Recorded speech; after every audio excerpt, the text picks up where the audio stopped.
Les partis d'opposition ont donné leur accord vendredi à la suspension des travaux de la Chambre jusqu'au 20 avril prochain, en prévoyant un mécanisme qui leur permet de répondre aux situations urgentes. Les conservateurs et les bloquistes se sont tout de même montrés très critiques des décisions du gouvernement en début de semaine, avant que la crise du coronavirus ne soit déclarée une pandémie, que des mesures extraordinaires ne soient adoptées. On va faire le point avec deux d'entre eux aujourd'hui.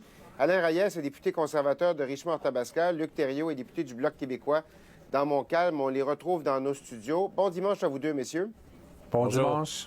Je commence avec vous, M. Reyes. Vous avez été très critique du gouvernement la semaine dernière. Qu'est-ce que vous auriez fait différemment, vous? Bien, je pense que depuis le début, ça va faire maintenant 4 semaines qu'on pose des questions à la Chambre des communes, qu'on demande au gouvernement de mettre des mesures plus strictes dans les aéroports, à la frontière, pour empêcher les gens de rentrer des pays qui sont à haut risque et minimalement de passer des tests à ces personnes-là. Ouais, eux disent que les tests dans les aéroports, c'est plus ou moins efficace, là, que la science n'est juste pas derrière ça. Oui, mais en même temps, là, on regarde tous les pays à travers le monde, dans certains cas, qui ont même fermé complètement leurs frontières. Je pense qu'entre les deux cas, il y a un travail qui peut être fait pour sécuriser la population. On le voit dans les différents reportages qui sont faits. Il y a encore des avions de Chine qui atterrissent au Canada, ou à Montréal plus précisément, à toutes les semaines. On a vu des jeunes arriver d'Italie. Moi, je peux vous parler d'un cas bien personnel. Ma femme est arrivée la semaine passée avec 40 jeunes et 3 accompagnateurs d'un voyage à Paris puis à Barcelone, en Espagne. Ils ont passé la frontière, aucune question, aucune intervention, aucune sensibilisation. Donc, je pense qu'à ce niveau-là, si rien n'est fait, puis on voit François Legault envoyer un message clair à Justin Trudeau, si rien n'est fait, malgré tout le bon travail, les efforts collectifs de la population pour essayer d'éviter la propagation, bien, tous les cas qu'on voit en ce moment au Québec, ben oui, arrivent de gens de l'extérieur. Monsieur Thériault, vous êtes d'accord avec ça? Est-ce que vous auriez voulu avoir des mesures plus musclées au début de la crise? Ben oui, on a demandé en début de semaine plus de leadership et plus de transparence. Et puis, si vous voulez avoir un exemple de ce qu'on attend comme leadership, ben c'est le gouvernement du Québec, c'est l'État québécois, avec une santé publique qui est proactive. Vous savez, là, c'est grave comme contagion, là. Et le Québec, avec une série de mesures, avec des points de presse quotidiens, vient nous dire le seuil là, où on va pouvoir prendre soin de la limite de notre système de santé, là, ben, il faut la maintenir et éviter un pic au niveau de la contagion. On fait des mesures et puis aux frontières, ben, on manque de contrôle, on manque de détection, on manque de leadership de la part du Canada. Alors, il faudrait être cohérent. Ouais. J'ai envie de vous demander, messieurs, quel est le niveau d'inquiétude? Je commence, M. Reyes, quel est le niveau d'inquiétude dans votre comté? Vous êtes là depuis quelques jours, vos électeurs, vos commettants. Est-ce qu'on les sent tendus, nerveux face à cette situation-là? Oui, en même temps, je vous dirais que je constate que les gens sont relativement assez calmes. Si on évite, on fait exception des 2 jours où là, bon, tout le monde s'est garoché dans les épiceries. Ouais.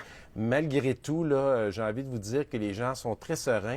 Le travail que fait le gouvernement du Québec est exceptionnel. Voilà. Je tiens à le souligner. Le travail des gens dans les services de santé.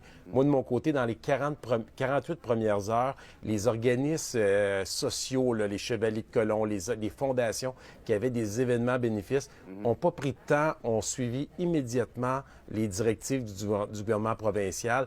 Je pense aux infirmières, aux préposés, aux téléphonistes, aux médecins qui passent des heures. Et je pense que tout le monde y met du sien. Puis ça, je tiens à le saluer, si vous me permettez, prendre une seconde. Je suis certain que M. Thériault est d'accord avec moi. Au Québec, là, ils font les choses de façon extraordinaire. Puis ça fait tout un contraste avec le premier ministre Justin Trudeau et son équipe où on ne sait plus qui dirige. Des fois, on entend le ministre Champagne, le ministre Garneau, la vice-première ministre, le premier ministre devant sa mère.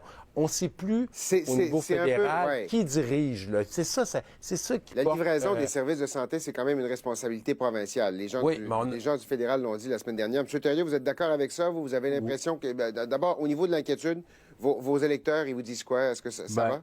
Depuis, effectivement, que le leadership s'exerce au Québec de façon magistrale, là, je pense qu'on ne peut pas en demander plus.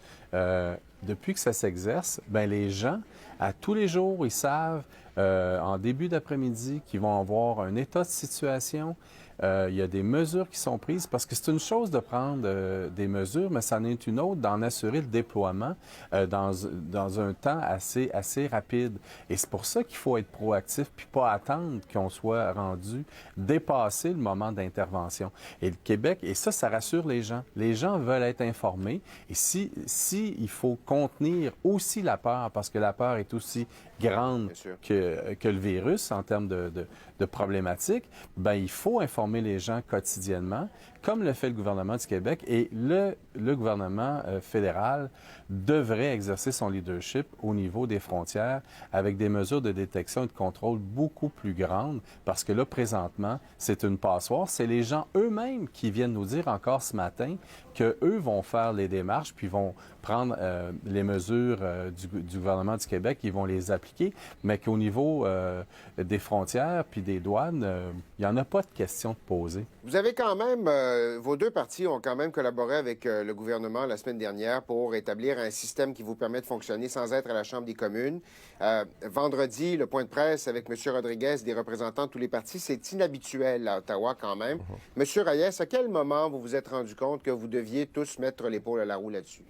Bien, si les gens ont suivi la période de questions depuis les dernières semaines, la plupart des questions qui touchaient cet enjeu-là du COVID-19 étaient toujours très posées. Il n'y avait pas d'agressivité, il n'y avait pas de partisanerie. On posait les questions que les citoyens et citoyennes nous posaient, donc on était très proactifs. Moi, je vous dirais, ça fait plus d'une semaine avec mon collègue Matt Generous du côté anglophone qu'on interpellait le gouvernement en lui disant qu'on était prêt à s'asseoir, à travailler avec lui, à regarder si on ne peut pas collaborer, de quelle façon, ce qui n'a pas été le cas avant jeudi, là, où on a eu un premier signal en disant, bon, on veut fermer la Chambre, on veut s'assurer d'avoir les moyens de pouvoir poser des gestes s'il y a des sommes à débloquer. Donc, à partir du moment que le gouvernement nous a interpellés, tous les partis politiques, on sait c'est un enjeu de santé, un enjeu économique, ça touche toute la population canadienne et québécoise et on doit travailler ensemble. Mais, je le répète, encore faut-il que le gouvernement envoie des signaux qui parlent clairement. Et le problème avec le fédéral en ce moment, de ce que l'on sent, c'est qu'à chaque fois que quelqu'un parle, on ne sait jamais quelles sont les mesures concrètes. Et c'est ça qui crée de l'insécurité. C'est ça qu'on veut apaiser en ce moment. Luc Thériault, je devais réagir, oui. Je vais vous donner un exemple. Là. Il y a une obsession de rétention de l'information de la part du gouvernement du Canada et pourtant, il y a 338 députés avec 338 bureaux de circonscription qui pourraient devenir des agents d'information, des agents de prévention aussi, calmer le jeu, informer les gens. Et plutôt que de se servir de nous de cette manière-là, parce qu'on a offert notre collaboration, bien, il faut qu'on pose des questions. Et présentement, quand les citoyens me posent des questions, j'ai plus, moi, de questions que de réponses à leur donner. N'eût été cette semaine, là, la prise en charge du gouvernement du Québec, là, je pense que ça irait pas bien, là. OK? Au niveau du vecteur peur. Oui. Et donc, moi, je pense qu'il faut que le gouvernement fasse preuve de leadership, se serve de la collaboration de l'ensemble de la députation, parce que nous, on est sur le terrain et on peut être des agents pour faire en sorte de passer à travers, ensemble, en collaboration, cette crise-là. M. Reyes? Je veux rajouter que ce que dit M. Thériault, je suis 100% d'accord avec lui. Quand les citoyens, les entreprises nous contactent, les seules réponses qu'on a à leur donner, c'est des réponses en lien avec la juridiction provinciale. On n'est pas capable de répondre à aucune question qui touche les enjeux fédéraux parce qu'on n'a pas accès à cette information-là. Il est tout à fait d'accord quand il dit on est 338 députés, on est des personnalités publiques. Les gens viennent nous voir à nos bureaux, comme les maires et mairesses, comme les députés provinciaux, et on n'est malheureusement pas capable, à part la question de l'allègement de la semaine au niveau de l'assurance-emploi, qui là-dessus, ça a été très clair pour les gens qui sont touchés par le coronavirus. Bon, bien, parlons-en justement des mesures qui devraient être prises. On va terminer là-dessus, mais je vais vous entendre, M. Thériault. Là, on a parlé tout à l'heure de contrôle plus serré aux frontières. Il nous reste 60 secondes. Qu'est-ce que vous voulez voir le gouvernement adopter comme mesure? Qu'est-ce qui est une urgence là, à l'heure actuelle? Qu'est-ce qu'il faut pour vos électeurs? On a demandé qu'aux frontières, il y ait des gens de la santé publique qui puissent aider les agents douaniers, le personnel là-bas. Eux-mêmes, la semaine dernière, disaient qu'ils étaient dépassés et n'avaient pas tout ce qu'il fallait pour bien contrôler la situation. Ça, c'est un premier point. Deuxièmement, il faut aller vers la détection. Quand les gens viennent de foyers là, très contaminés, là, moi, je pense qu'il faudrait détecter. Bon. Vous savez, même quand on est asymptomatique, là, on peut détecter le virus là, Très bien. 48 heures avant d'avoir les premiers symptômes. Donc, il faut resserrer ces mesures-là, poser plus de questions, puis aller vers les consignes du gouvernement du Québec là, quand les gens reviennent de l'étranger. Rapidement, Monsieur Thériault, oui, on vous suit là-dessus. Monsieur Reyes, je vais vous entendre. Quel genre de mesures vous voulez voir? De quoi vous avez besoin, vous, dans votre comté? Parfait. Bien, je ne vais pas répéter ce que dit M. Thériault. Je suis 100 d'accord. On est sur la même longueur par rapport à la frontière. Je rajouterai aussi au niveau économique des entreprises, les citoyens, citoyennes qui travaillent en ce moment n'ont pas accès à l'information. S'ils ne sont pas malades ou ils ne sont pas mis en quarantaine pour le coronavirus, on pense à toutes les entreprises qui sont impactées par ce qui se passe en ce moment au niveau mondial. Ça prend des mesures, là. Des mesures pour ces gens-là qui vont être mis sur le chômage, qui ont déjà été mis sur le chômage ou qui vont l'être et qui accèdent à des mesures pour soutenir notre économie parce que ça aussi, ça va avoir des impacts majeurs psychologiquement sur les finances des citoyens, des citoyennes, des familles et tout ce qui pourra s'en suivre. Donc, rapidement, que le gouvernement envoie un signal clair, précis pour soutenir ces gens-là. Très bien. On va voir si le message est entendu. Luc Thériault, Alain Reyes, merci infiniment d'avoir été des nôtres. Ça fait plaisir. Bonne journée à tout le monde.